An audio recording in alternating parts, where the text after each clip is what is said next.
I give homage to our African creator.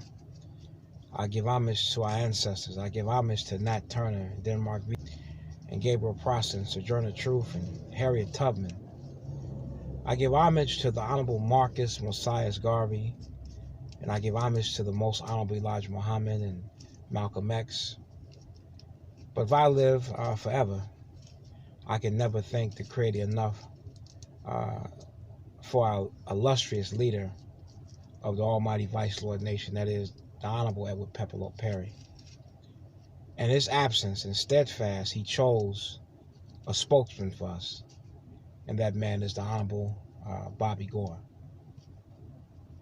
And I'm thankful for Bobby Gore because he had a chance we got a chance to get to know each other, and he taught me and shared with me a lot of things that I'm grateful for. And I miss him every day because he was a peacemaker. He was known as the Henry Kissinger of Statesville. He was a great man, and I miss that brother. And I had the honor of knowing him, and I'm so thankful for that every day that God put that man in my life. I greet you, my dear brothers and sisters. Hotep, Abaragani, Assalamu Alaikum. What's happening? Today I want to talk about atonement and reconciliation. Let me be the first to say that any brother or sister out there that I've offended, I humbly apologize. And whatever I could do within reason to reconcile or to make it right, I would like to do my best to do so. Charge it to my head, not my heart. My heart is for the rise of black people. Many of us who call ourselves vice lords don't understand the meaning of it. You talk, but you don't understand. Every black man, black woman, in 196,940,000 square miles is a vice lord. Vice lord means second only to the Creator. All of us are that by nature. So it is our duty to love every black man, black woman, whether he's a blood or a crip or a disciple. That's our brother. That's our sister. So my heart is for the rise of our people. So as I say again, if I've offended you, I never meant no harm. I'm not the boogeyman. I don't want to harm you. I love you no matter what you are. I love my brothers and sisters. Let me say to Minister Rico, there seems to be a lot of animosity with yourself towards me, and I don't know what's been told to you. I don't know what you feel. But my brother, I've always had respect for you, and I've done my best to show you love. And so I don't know what is going on. But if I've offended you, my dear brother, if I've done something out of pocket, you one time said that, I was a son, I was a student, then let us sit down and reason together to try to come with solutions how we can work for the rise and liberation of our people. But if I've offended you, my dear brother, let me just take the opportunity to say that I am truly and honestly apologize for any offense I've done. Now, many of you, we have ego. We don't want to tell our brother we are sorry. We don't want to, even though we feel in our heart we're not wrong. That's not the issue. If you got a problem with a brother, sister, then take the opportunity to apologize, because what's sad is that we are in this unity. That's what's sad. So even though I've done my best and I've done all I could to honor all my elders, but one is offended, then it's my duty as an African to come to you and say, listen, I apologize. And so, however, I must say, as a man, I have to stand up for what I think is right. I can't scratch where I don't itch. I can't buck dance and tap dance and lie to you, because any of our leaders out there, those of you who are leaders, it's your job to serve the people, not for the people to serve you. These are not our people to mistreat or to abuse or to disrespect. Disrespect to the least brother is disrespect to God himself.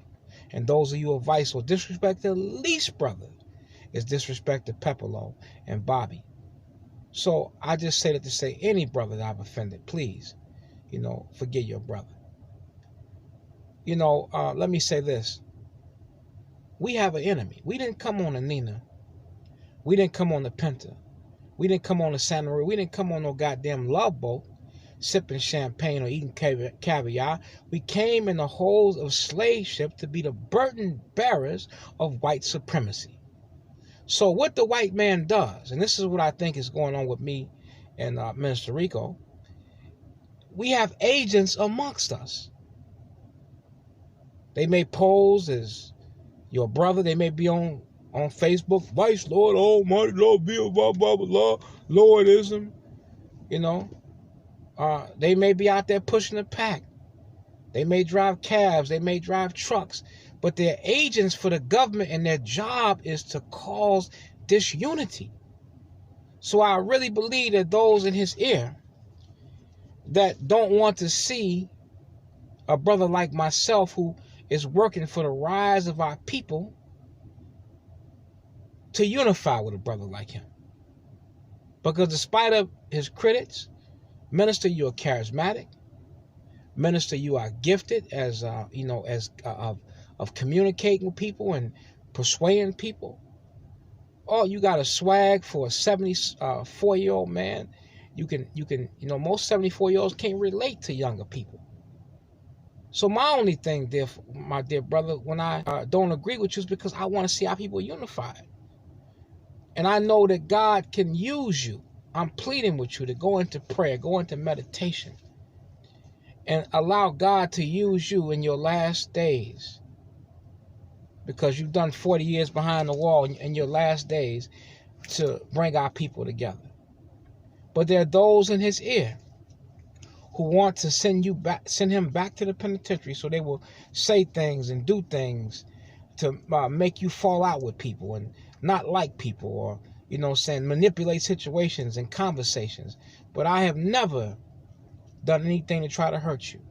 I have never wanted to see anything bad happen to you. Every year when you were a C number going up for parole, I would talk with your wife at that time, Mama Joyce, and I would be praying that you come home. I made songs that honored you. So it hurts me to see that, some of the things that I've heard you say about me. One of the things that was said on the video that you made last year, you said, I started the society and it was a non-profit, and I taught the brothers in society that they were better than the regular brothers. I have never taught that. I've never taught none of my students that. I've never taught anybody that, my brother. My only reason for creating a society was to have a legal entity. And see, what the white man does, what Willie Lynch does, is some of you who are ignorant, they take you and they exacerbate differences. We're not a society, we're a nation. That brother trying to do his own thing. That's treason. To make you, not want to get with the program and do something positive. So I disband that and I incorporate the nation as a legal entity. Now, you say you're a strong, big vice lord, almighty, don't like nobody. 2212, 62 across the chest, I fear nothing but God and death. I got a tombstone opportunity in the graveyard mine, and all mine dying because I am vice lord. But when a white man come around, you buck dance, you tap dance. Oh, master, I ain't no vice lord, master boss, sir. No, sir, not me. So I've incorporated it. I'm not the head of it. I'm not the king. I incorporated so we could be a legal entity and stand and look that cold-blooded, blue-eyed cracker in his goddamn eye and say, we are vice lords. We got a right to exist. We will exist. We ain't running. When the police come, we gonna look the crackers in the eye and say we gonna stand strong. And just as we can fight each other, if you disrespect us, then goddamn it, we'll fight you. That's what I did that for. And people are criticizing that. So I'm saying to say the agents that are out there, man, quit being a nigga all your life. Quit running back to the white man and reporting on your people. There's going to come a day. We find these agents, we're going to kill you. There's going to come a day when we find you spying and doing the bidding for white folks. We're going to cut your goddamn head off. Because that is sickening how you would go back to the white man. You know who you are. You lie on brothers. You go tell the brother that people putting stuff about him on Facebook. You know what you do and you know who you are. It's time out for that, man. It's time that we understand that white folks don't have no good intention for us at all. No good intentions. But see, you don't understand. You don't know your enemy. If you're a diabetic, and goddamn it, sugar is the enemy. And you in white America, and the white man and white supremacy is the enemy of our rise. We're not going to be able to get things together as long as we're integrating with white folk. It's not going to happen. So I'm saying to say, listen, man, all of us that have wronged each other and disrespected each other, let's stop it. Let's stop the violence. You know, there was a situation in Mississippi where a brother was injured and hurt. And I was called on to mediate. Spoke with the brother who is perpetuating that violence, or perpetrating that violence, or call for that violence to be perpetrated. Excuse me getting tongue-tied. And he's eager to brag about it. To brag about the violence and then go on to threaten me because I'm telling you, brother, we got to stop hurting our people like that. Well, he committed treason. And what's your definition of treason? Like I say, now, you know, the killers of Emmett Till, they died of old age. The cracker that killed Trayvon Martin, cracker walk around with not a scrape on his goddamn knee, but yet you quick to shoot a brother down, stab a brother up. Man, this has to stop. I'm saying this to our brothers, let us unite. We got so many brothers that are incarcerated. There are more black men in prison, on parole, on probation, than there were in 1850 during the height of slavery. Mass incarceration is at an all-time high for our people. We're 12% of the population and sometimes 80 and 90% of the prison population in America. America has more criminals than the whole, more people in prison than all the world. We have more prisons, and we're a small percentage of the population. I think we're 20% of the prison of the whole population of the world, and yet we have more prisoners, and it's black people. We don't have good relationships with black women. The black woman is the most disrespected woman on the face of the earth, and yet and still, you know what I'm saying, we're fighting each other. So I say this to say, listen, we can come together. We can reconcile with each other. If you got a problem with a brother or a sister, go to that brother or that sister. And don't be cold-blooded and not talk to your brother. Listen to your brother. Listen to your sister. And say to that brother, as I'm saying to all of you, my dear brother, I'm truly sorry if I offended you in any way. I'm truly sorry if I hurt you. And listen to what they think. Even though if their reality is not right and exact, because, you know, we crazy as hell as black people. You can look at a black man. What that nigga looking at me for? Nigga, don't look at me, nigga. I'll kill you, nigga, looking at me. That's how we are. So when that brother feels that way with my brother, I'm looking at the black man. I'm looking at a Superman. I'm looking at God. I'm looking at a strong black warrior. So, brother, I'm just looking at you because I admire and respect you. And his heart will soften. And brother, if I offended you by looking at you, I was only admiring you. I truly apologize. That's it. That's all. And when a brother apologizes, man, you accept his apology and move on and soften your heart towards each other. That's what we have to do. And all the brothers out there that's behind the walls, man, don't hurt your brother. Don't stab your brother. Don't hate your brother. Love your black brother. Love your black sister. We got to do that. You know, in the grand scheme of things, to leaders, man, you know, in my book, I talk about this. Solomon, who was the wisest man that the Bible talks about, had a son. Now, Solomon was black. he had a son named Menelik. And Menelik was going to be the king. He was from Ethiopia, Abyssinia. And so he had his son come to him and at his palace from Ethiopia. You know, now whether you think it's fictional, but it's a learning experience from this. So he had his son. He said, get your best friend and come to a nice big breakfast. So he had a feast for his son and his friend. At the end of the feast, the tenant, who was told by Solomon to watch very carefully what he does, had 3 eggs. And it was 2 of them. So, of course, Solomon said, look, you get 2 eggs, I'll just take 1.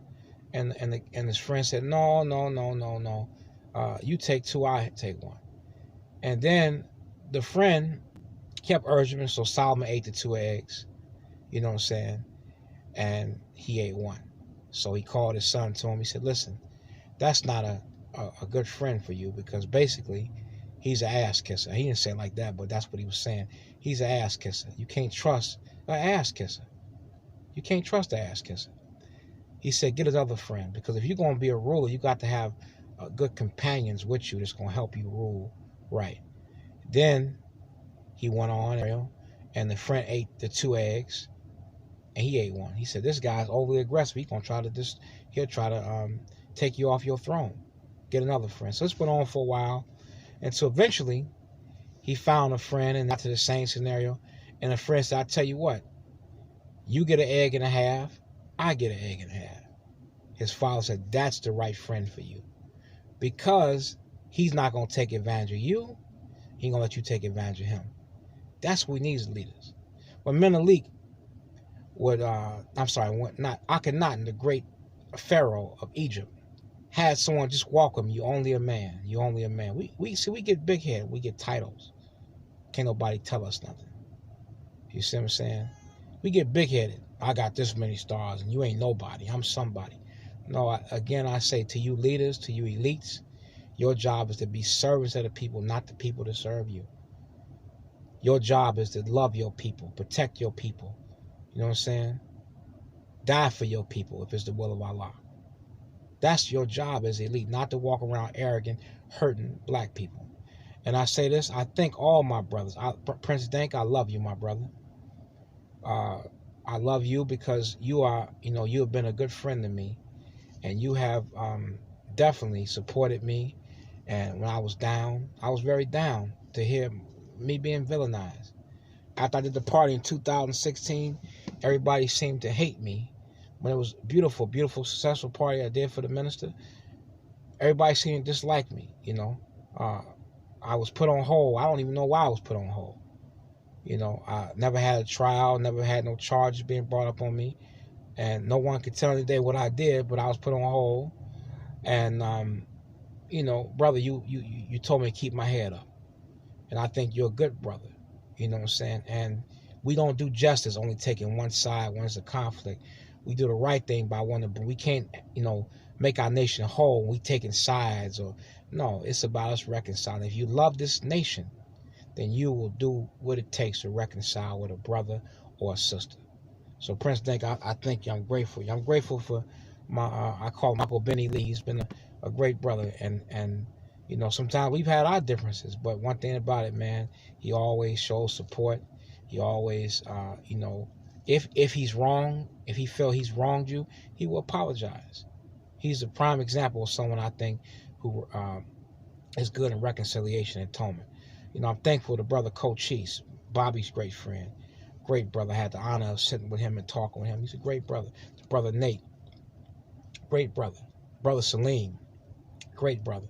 And our queen mother, Queen Sue. Sister, you are a strong warrior, because this sister is some of my lowest points, and to be scandalized, that people say you stole money, you did this, you did that, and knowing these things you have not done, I was down, and she would say, pick your head up, young man. You got a destiny. God got a calling on your life. Don't let that stuff get you down. Stand up, be a man. And she get tough with you too. She said, quit being a punk, Sunjata. Quit all that goddamn crying. It would make me stand up, man. So I love our sister Queen Sue. The brother AB in Michigan. Brother, you are a star that has no equal, man. You are a star that has no equal. Brother, I love you, and he's come up with some great concepts. He has a website. He's a web designer. And his brother, all his time in a joint and came home. To Brother D-Twan, brother, I love you. You're a good, strong warrior, good, strong brother. Many of you, have ill feelings towards our brother, but he's a young brother, and he's got a warrior spirit. He's a leader by nature, and with the proper people mentoring him and working him, D-Twan's going to do great things. Great things. So our brother, let me say this about my other brother, Big Country. That's my big brother. I love that brother, and we're going to get you free.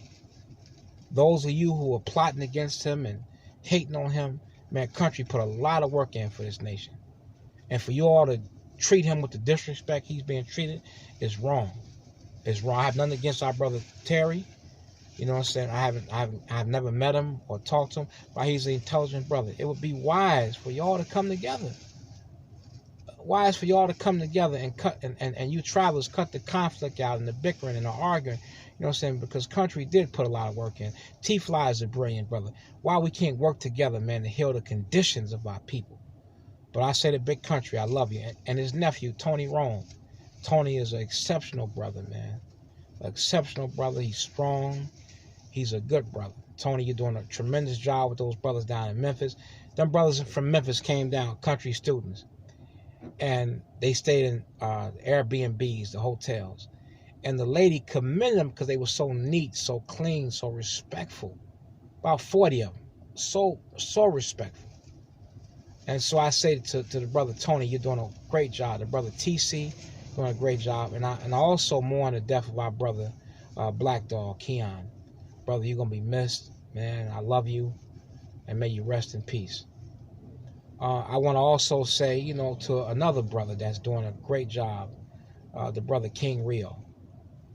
King, you get mad. Oh, he ain't no king. Well, if you can call crackers king, then goddamn it, a black man can be king. And I'd rather see a black man call himself a king than call himself a nigga. If I say, man, a nigga like me, you ain't got no problem with that. But if I say a king like me, you got a problem. That brother King Rio is a tremendous brother. He's a leader. He's a warrior, and he's always had my back, and always have been supportive of me. I thank you, and I love you, King Rio. All hail to the king. I love you, my brother.